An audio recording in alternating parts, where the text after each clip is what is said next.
a locked room, and a lifeless body. It began on a Tuesday morning when the city was just waking up, and the streets of Sacramento were washed in soft gray fog.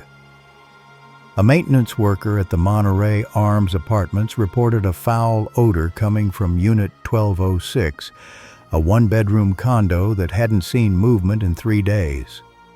When authorities arrived and broke down the door, what they found was deceptively ordinary. The body of a 63-year-old man lay slumped over his dining table. The air was stale. The lights were off. The blinds had been drawn shut with precision. A half-eaten bowl of instant ramen had dried into a solid mass near his elbow. The man's name was Martin Holloway. No signs of struggle, no signs of forced entry. The door had been double-locked from the inside. The initial ruling suicide. A bottle of prescription sleeping pills empty. A short note typed and printed taped neatly to the fridge. "I'm tired. Please don't look for meaning." His landlord told the officers that Holloway had been reclusive for years. No friends, no visitors. The last package he received was a small parcel of Ethernet cables. But there were small things that didn't quite add up. The rug beneath Holloway's chair was skewed in a direction inconsistent with his posture. His laptop was wiped clean, factory reset, just days before. His calendar app was open to a day, weeks in the future, highlighted in red. And the contents of his trash bin had been meticulously shredded. But not all the way. One slip of paper escaped destruction, a barcode from a courier service dated posthumously. Detective Dana Pollock noticed it first. The slip had been time-stamped 3 days after Holloway's estimated time of death. Suicide victims rarely send packages after they're gone. She asked for the delivery log from the carrier Metro Send Express. The record showed a parcel picked up from a private mailbox across town, pre-labeled, prepaid, no fingerprints on file. Destination Sacramento Central Police Department, Internal Affairs. At first, the team considered identity theft, but security footage confirmed the man dropping off the package matched Martin Holloway only hours before the estimated time of death. That shouldn't have been possible. He was already dead by then. Wasn't he? The apartment complex had no working cameras. Neighbors said Holloway rarely spoke. One remembered him always wearing gloves, even indoors. Another swore she heard him arguing with someone late at night, though no one else ever came through the front door. The voice, she said, sounded like a machine. In a drawer under the bed, Pollock found a sealed manila envelope. Inside 4 black and white photos of unfamiliar men. One had a military insignia on his collar. Another stood beside what looked like a surveillance van. No names, just the numbers 22043 scribbled on the back of each. Was this paranoia? The relics of a lonely, aging mind unraveling at the seams? Or was it something else? The body was taken in for autopsy. Time of death sometime between 10:00 p.m. and midnight 3 nights earlier. Toxicology confirmed high levels of zolpidem. Accidental or intentional unclear. The case should have closed, but 2 days later, a brown padded envelope arrived at Internal Affairs just as the Metro Send receipt predicted. No return address. Inside, a solid-state hard drive still warm to the touch, as if it had been plugged in just moments earlier. And a sticky note in sharp handwriting. If you're reading this, I'm already dead, but the truth isn't. The dead man's delivery. The hard drive was unremarkable on the outside, matte black, fingerprint resistant, with no visible brand. But when it was plugged into a secure workstation, it came alive like a thing with memory and purpose. There was only one folder on the drive. It was titled simply, "For IA Eyes Only." Inside the folder were several subfolders, audio logs, evidence chains, personal notes, and one named "Do Not Ignore." Detective Dana Pollock sat in the glass-walled operations room, flanked by 2 internal affairs agents and a federal cybercrime liaison. The lights were dimmed not by mood, but necessity. There was something reverent in the air, as if about to witness the confession of a ghost. The first file they opened was an audio log dated 6 months prior. Holloway's voice crackled through the speakers. Calm, precise, as though reading from a carefully rehearsed script. If you're hearing this, it's because I was right. And I'm gone. I kept the evidence. I buried it where they wouldn't look. But it only matters if you believe me, if you dig. His voice didn't tremble. It didn't ask for sympathy. It offered instructions. Start with the company. Palisade Systems. Then look into the shutdown reports from April 2013. That's where the first body fell. Pollock jotted it down. Palisade Systems had been a private data analytics firm contracted by the Department of Homeland Security, a place that folded nearly a decade ago after a minor scandal nobody remembered. Holloway had worked there as a systems architect. He'd left abruptly, citing medical leave, and never returned. But now he was back in voice and data in death. The next file opened was a scanned journal entry encrypted with an open-source cipher from the 90s. It read like something out of a paranoid thriller. Detailed timelines, transaction logs, hidden accounts, all pointing to someone inside the system siphoning money through shell corporations with ties to South American banks. At first glance, it felt implausible, far-fetched. The rantings of a man with too much time and not enough stability. But there were receipts, real ones, rerouted invoices, duplicated contracts, a procurement officer's digital signature repeated like a ghost across unrelated budget lines. Then came the kicker, a spreadsheet labeled Redlist. The document listed names, 18 of them, divided by location and status. 8 marked as deceased, 4 marked missing, 3 labeled cleared. The final 3 were marked in red, at risk, watch closely. Detective Dana Pollock's name was the first on that list. She didn't flinch, not then. But in the seconds that followed, the room fell into a strange silence. One of the agents, Ramirez, stood abruptly and asked for a pause. He left the room to make a call. Another agent requested the tech team to initiate an integrity check on the drive. They needed to know, could this data be planted, spoofed a cyber hoax? It wasn't. Metadata aligned. The voice was verified. The GPS stamps in the journal entries matched known locations Holloway had visited over the past year. Everything was too coherent, too cohesive, too true. Pollock sat quietly, staring at the word Redlist. Her mind rewound back to a strange incident just 2 weeks earlier, a minor car accident that never felt like an accident. A black sedan that clipped her rear wheel in the rain, then vanished. She'd filed a report, but no footage was ever recovered. At the time, she let it go. Now, she wasn't so sure. Over the next few hours, analysts sifted through the rest of the drive. One folder contained surveillance images, time-stamped shots of what appeared to be covert meetings in parking garages, bus terminals, rooftops, men in suits, women in uniforms, faces partially obscured but familiar.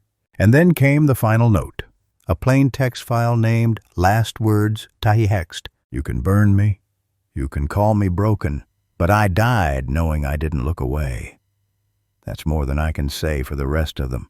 It ended with coordinates, a location outside San Diego, a storage unit number, and a code 22-043. The same number written on the back of those strange photos found beneath Holloway's bed. Something was waiting there. They reached the storage unit just before sunrise. The facility, tucked behind a truck yard near the San Diego-Tijuana corridor, was exactly where the coordinates led.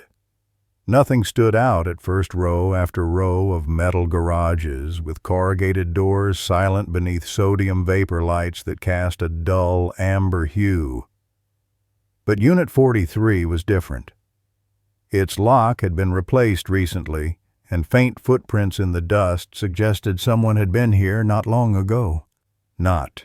Detective Pollock and Special Agent Malik from Internal Affairs cracked the lock with a master key warrant. The door screeched upward. Inside, the space was meticulous.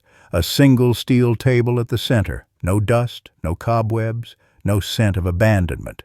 Everything here had been prepared. Atop the table, a laptop, a sealed manila envelope, and an old Sony camcorder. They booted the laptop first. It wasn't password protected. The desktop background was black with only one icon, Play Me. It launched a video file time-stamped 3 weeks before Holloway's death. He was sitting in a room much like this one, wearing a gray-collared shirt, eyes bloodshot, face thin and drawn as if he'd aged in reverse, each day taking more from him than the last. If you're watching this, then the drive made it to you, and if it made it to you, they'll know. He looked to his left as if someone else might be there. I was part of a team back in 2011. We were tasked with anomaly detection algorithms. Sounds harmless, right? But the data streams we accessed, they weren't just consumer behavior. They were profiles, psychological triggers, threat assessments. He leaned in closer. We weren't predicting terrorist behavior. We were sorting citizens, flagging voices, silencing deviations. He paused. His hands trembled, slightly visible even through the grainy recording. In 2013, my son Elias disappeared. A week after he hacked into my work terminal, curious about what Dad did for a living. He was 17. Curious, brilliant, stubborn. I thought I could protect him. His jaw clenched. They made it look like an accident. A boating trip gone wrong. No body ever recovered. But I found the logs. I found the directive issued the day after he breached the system. I found the deletion order. It had my clearance code on it. A beat of silence passed. I didn't just lose my son, I helped erase him. The camcorder shook as Holloway stood up briefly, leaving the frame, then returned, holding a folder, the same one now in the physical envelope on the table in front of them. He opened it in the video. This is everything they missed.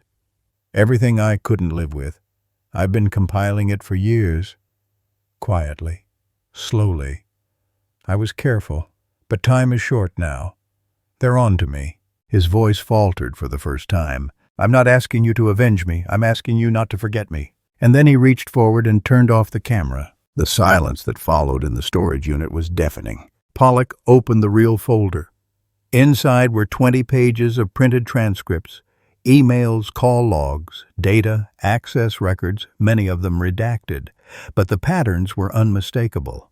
They showed a network of classified communication linking Palisade systems to contractors embedded in multiple U.S. agencies, including a few tied to psychological operations overseas. One log stood out, a message marked internal only, flagged as Incident 22043.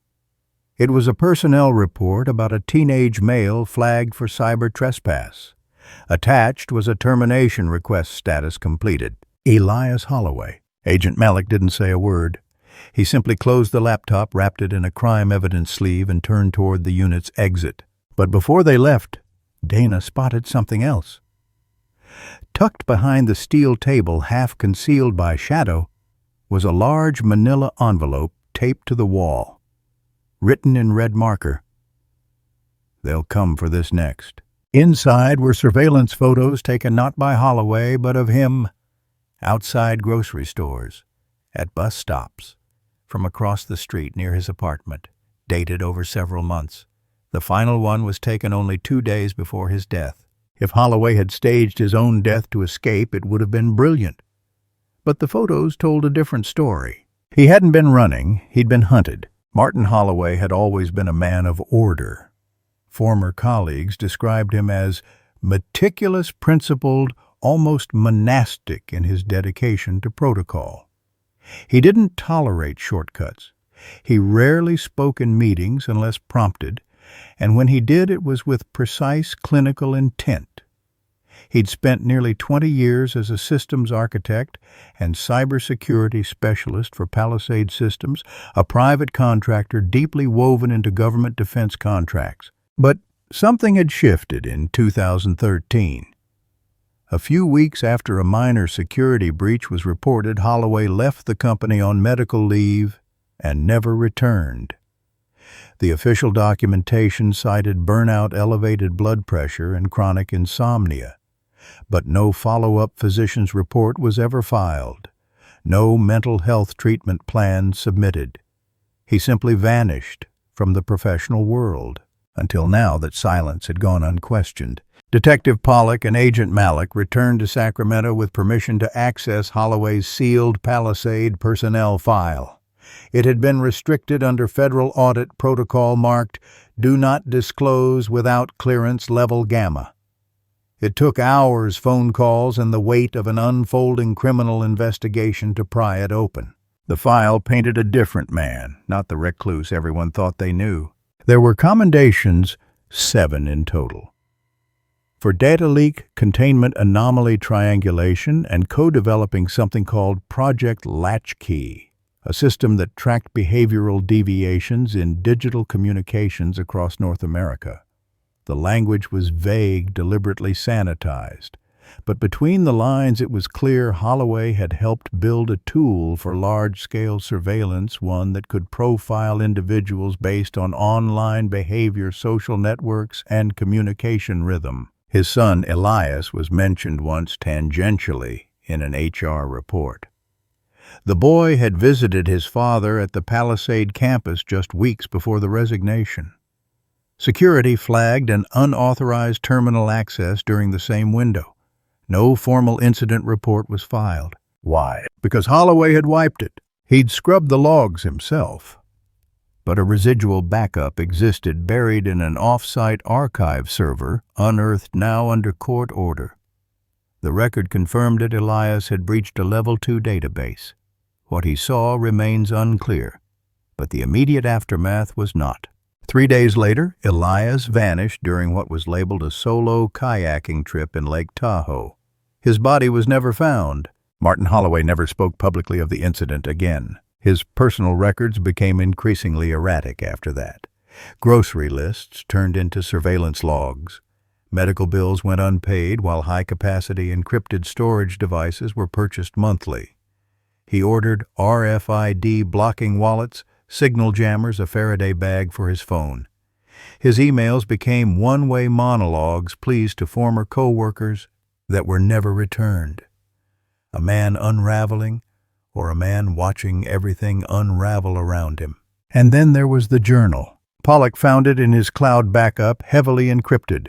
Once decrypted, it read like a confession laced with algorithmic paranoia. Holloway spoke of patterns he'd seen in data logs, clusters of terminated accounts, vanished whistleblowers, algorithmic silences. People erased not by guns, but by code. One entry stood out. They don't delete you all at once. First, they sever your context. They scrub your metadata. They create inconsistencies that cast doubt. Then, when no one's sure who you were, they pull the final string and no one looks back. Another, I am no longer protecting secrets. I am becoming one. These weren't the words of a man trying to be remembered. These were the words of a man resigned to disappear.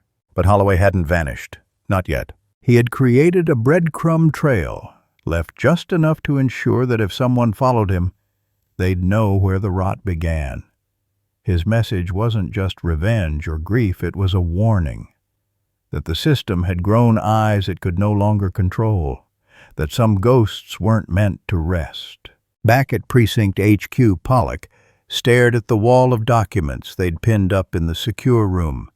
Connections branching from Palisade to military contractors, data servers in Montreal, shell companies in Bogota, and now a link to a closed case in Texas involving a journalist found dead in his bathtub, water-cold, wrists cut, computer wiped.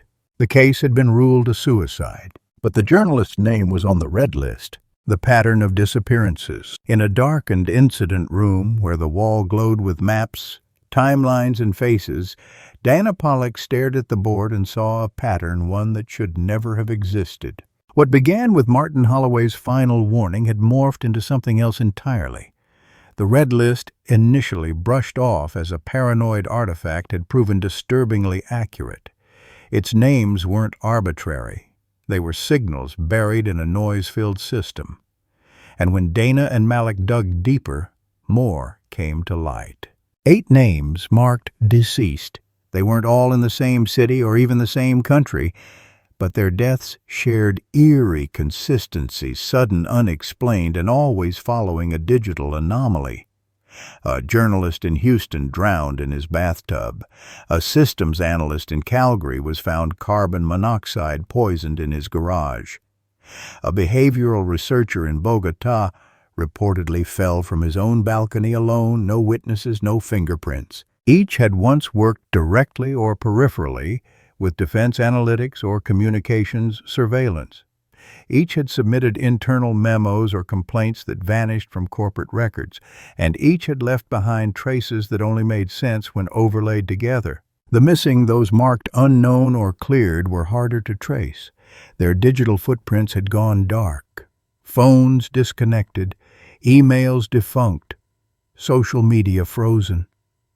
It was as if they'd learned what was coming and disappeared voluntarily, or were erased more thoroughly. Pollock enlisted a cyber forensics specialist named Janessa from the Bureau's San Jose office.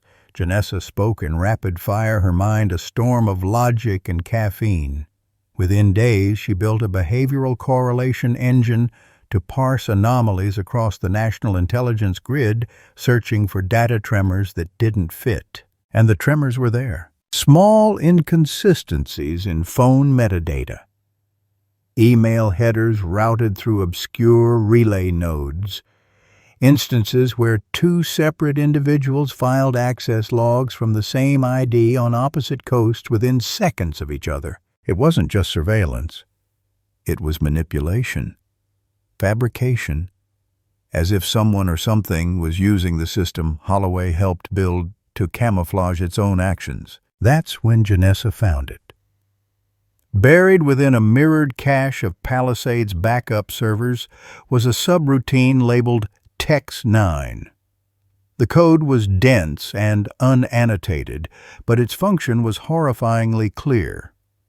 It operated as a behavioral filter, not just identifying targets, but categorizing them.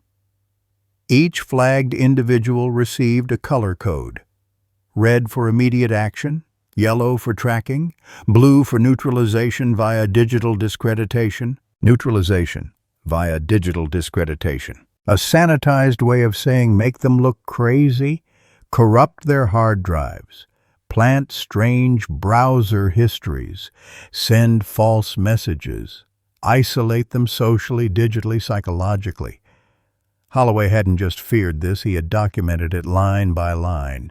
The pattern was systemic. Janessa traced the code's IP signature to a relay server in a small tech facility outside Oaxaca, Mexico. The server had pinged regularly with nodes in Virginia, Ontario, and Colombia.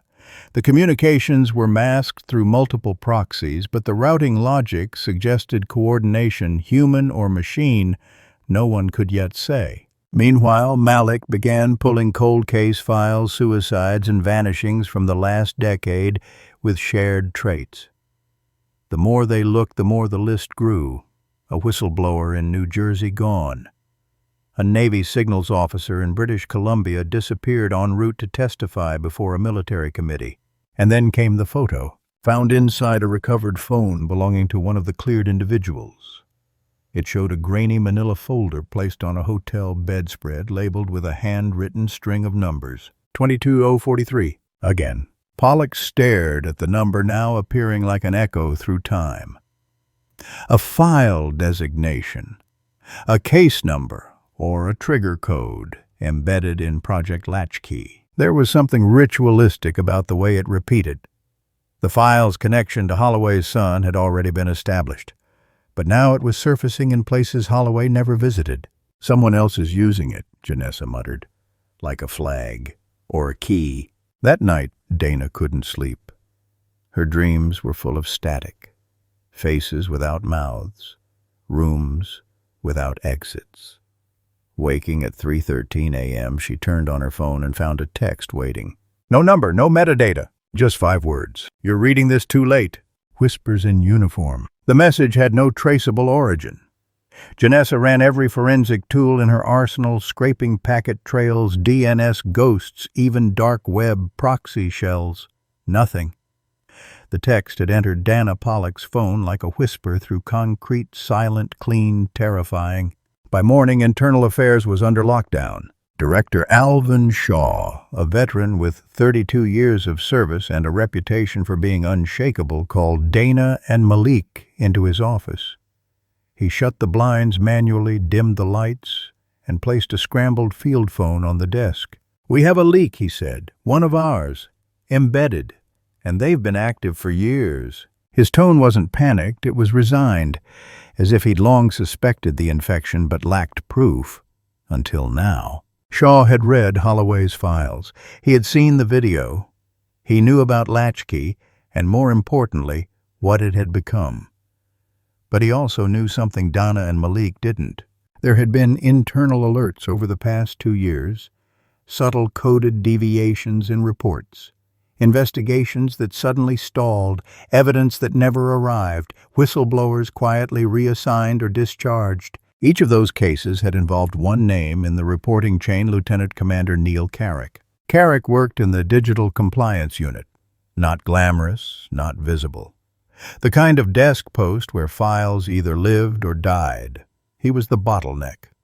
The final handler for non-priority data information too sensitive or vague to warrant real-time escalation. Carrick had access to everything. His record was flawless. No demerits.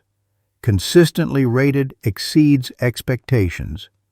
A family man, 2 daughters, plays jazz guitar on weekends. He looked like someone who ran a community theater, not someone who buried lives in silence. But Shaw had noticed the pattern. Every document that went missing, every redacted field, every inexplicable system timeout Carrick had been somewhere in the loop. Malik pulled Carrick's location data. As of that morning, he hadn't come into the office. His phone pinged once, then went dark. His apartment lease was under his wife's name, and recent activity showed an uncharacteristic purchase: 2 burner phones paid in cash. Dana and a tactical team raided his residence that afternoon. The apartment was clean, too clean. No pictures on the wall. The furniture looked staged. Inside a locked filing cabinet, they found a single flash drive hidden in a hollowed-out dictionary. On it, internal agency memos cross-referenced with a list of IP addresses, all matches for the communication clusters Janessa had been tracing. Carrick hadn't just been covering something up. He had been routing internal intel through a backdoor relay, likely to an external network. The worst part, he wasn't alone. In the metadata of one document was a digital signature. Not Carrick's. Someone else's. Masked in an encryption protocol no one at the Bureau had seen before. An obfuscated key generated by what Janessa described as machine-shaped randomness, meaning it wasn't just human oversight at play. A system or a synthetic process was involved. The signature was linked to 3 other incidents, all classified, all stamped with the same clearance level, ultraviolet 6. A designation even Director Shaw admitted he didn't fully understand.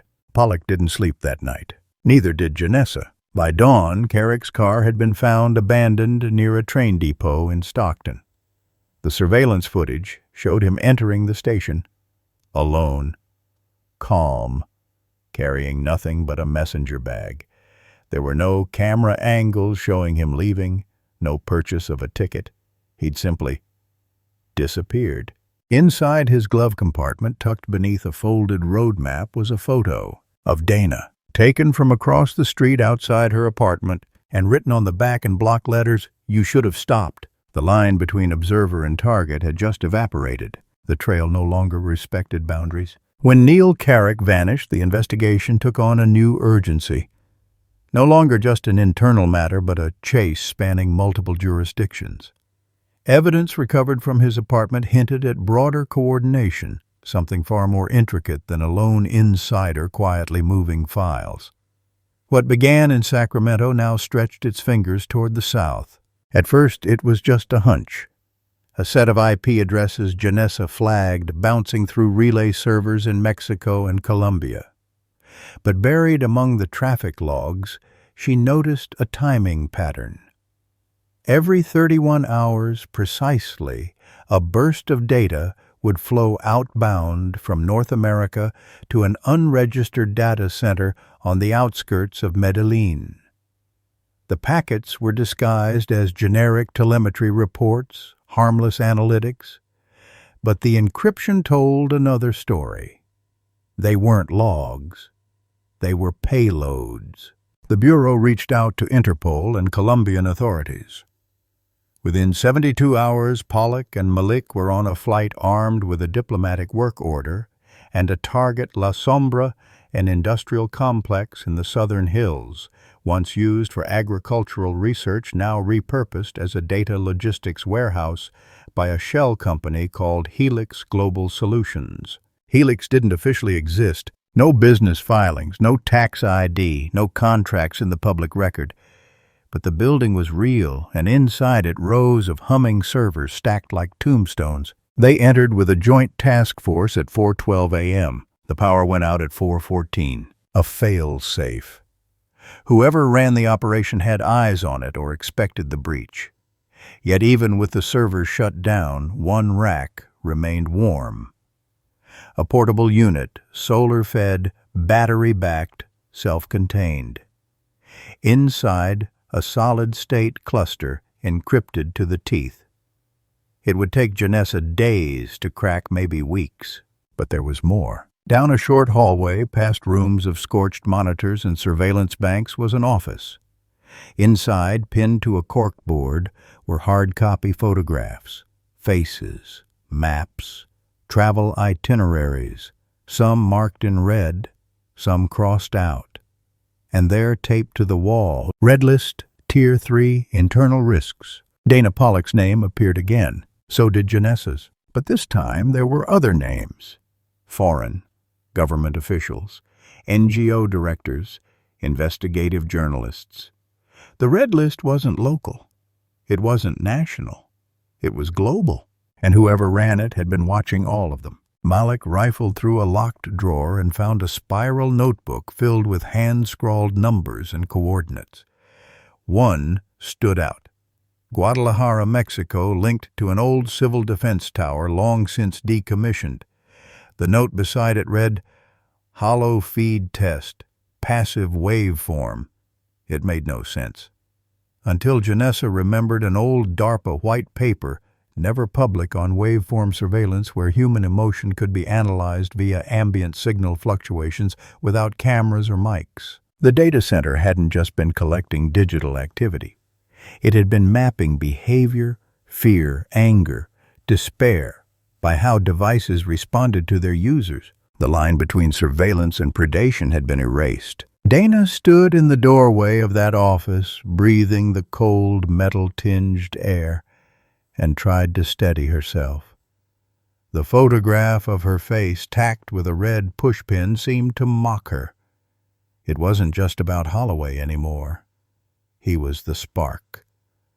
But the fire had been burning long before his death, and it was spreading. Back in Sacramento, word came through Carrick had surfaced. Sort of. A CCTV camera in Puebla, Mexico, captured a man matching his description, boarding a long-haul bus.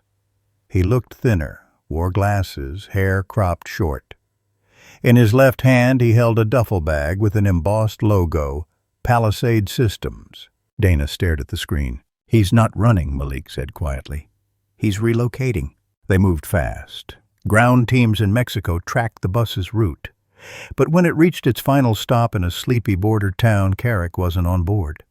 In his place, a note tucked under the last seat, handwritten in the same cold block letters they'd seen before. "You can't stop something that doesn't bleed." Whatever they were chasing wasn't a man anymore. They found the tapes in a forgotten warehouse outside Austin, Texas, an anonymous building off a frontage road long abandoned by the logistics company that once leased it.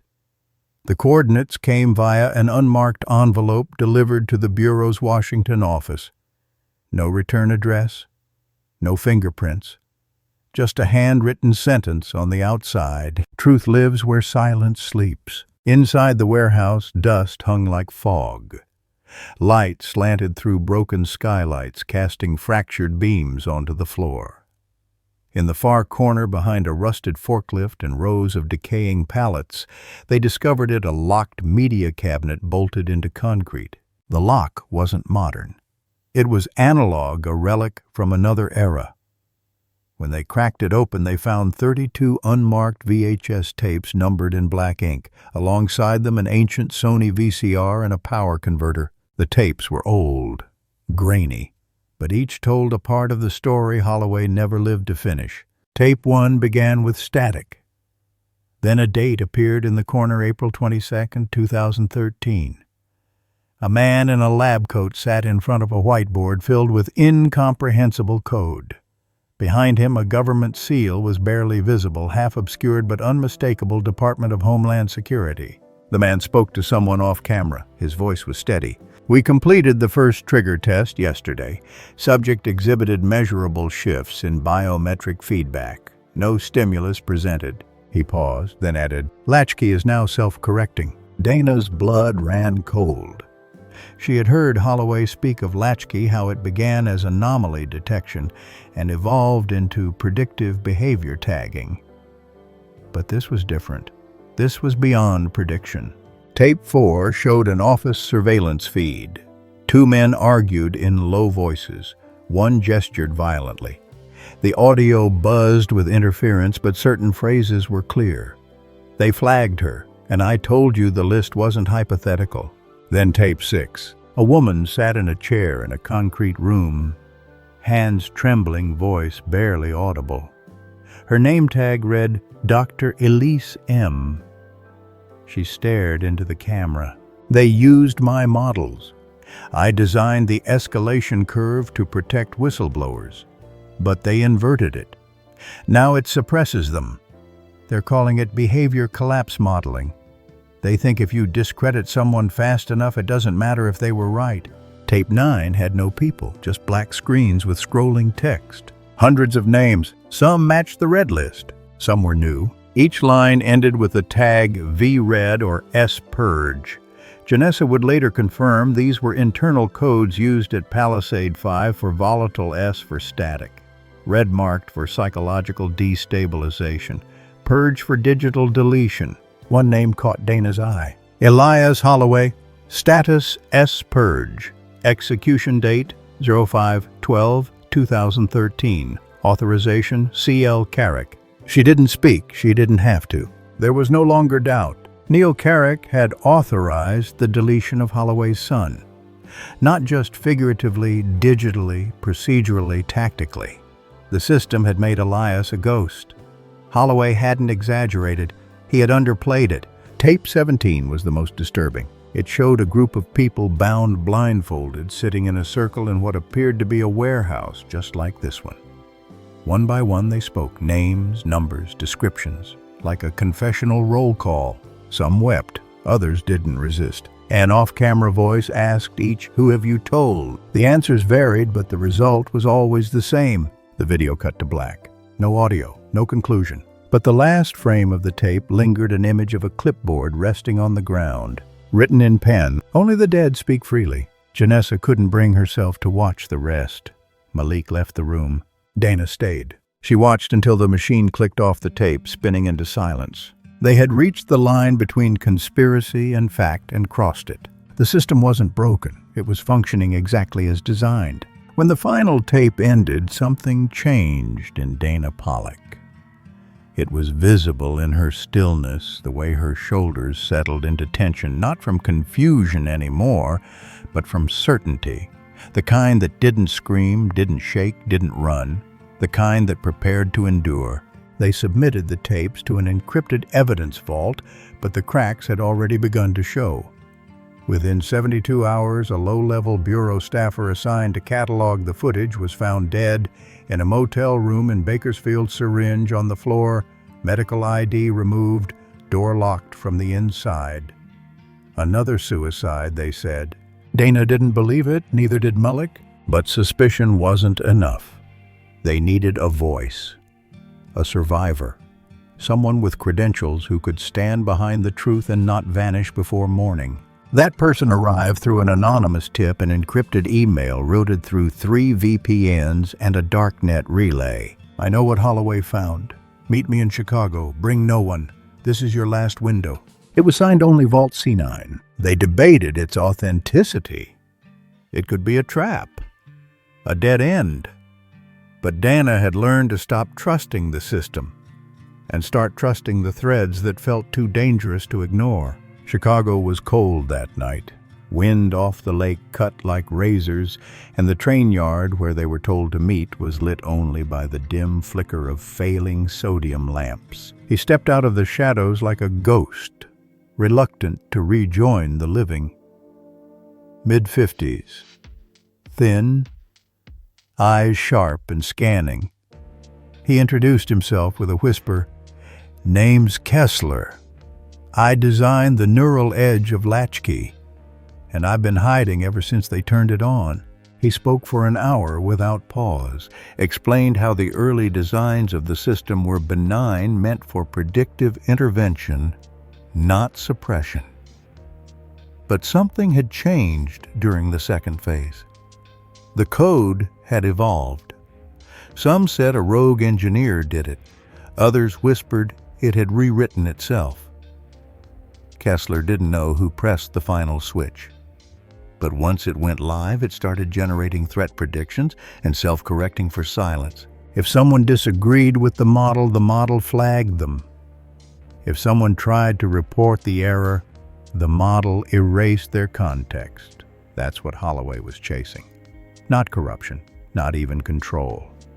He found an algorithm that had learned to protect itself. Dana asked him why he was coming forward now. He smiled, sad and brittle. "Because I'm dying. The kind they can't fix, and I don't want to disappear with this." He handed them a flash drive, encrypted, with a biometric lock keyed to his fingerprint and retina scan. "You'll need both," he said, "so you better hurry." He didn't wait for thanks, just turned and walked away, swallowed by the fog. They flew Kessler back under protective custody, housed him in a safe house near Quantico, guarded by bureau agents with rotating shifts. But truth doesn't wait. On the third night at 2:17 a.m., the power grid in the entire neighborhood went down for 7 minutes. When it returned, Kessler was gone. No forced entry, no signs of struggle, no backup alarms triggered. Only a note on his pillow, "You don't silence code, you starve it." The fingerprint lock failed the next morning. His eye scan was no longer valid. Someone had overwritten the signature key. The flash drive, once alive with raw data, was now nothing more than a blank node. Not deleted, rewritten into null. Janessa stared at the inert device like it had betrayed her. "They didn't just erase the evidence," she said. "They fed it back into the system. Now it knows we're looking." Dana stood silently. Something inside her settled with weight. The kind of weight that doesn't crush, but anchors. There would be no press conference. No arrests in daylight. No righteous takedown. The price of truth wasn't exposure. It was survival. The collapse of the pillars. It didn't happen all at once. The system didn't explode, it decayed. Quietly, from within. 2 weeks after Kessler vanished, 3 high-ranking officials resigned under vague personal circumstances. An independent audit of Palisade Systems revealed years of unfiled expense trails, ghost employees, and undisclosed subcontractors operating beyond U.S. soil.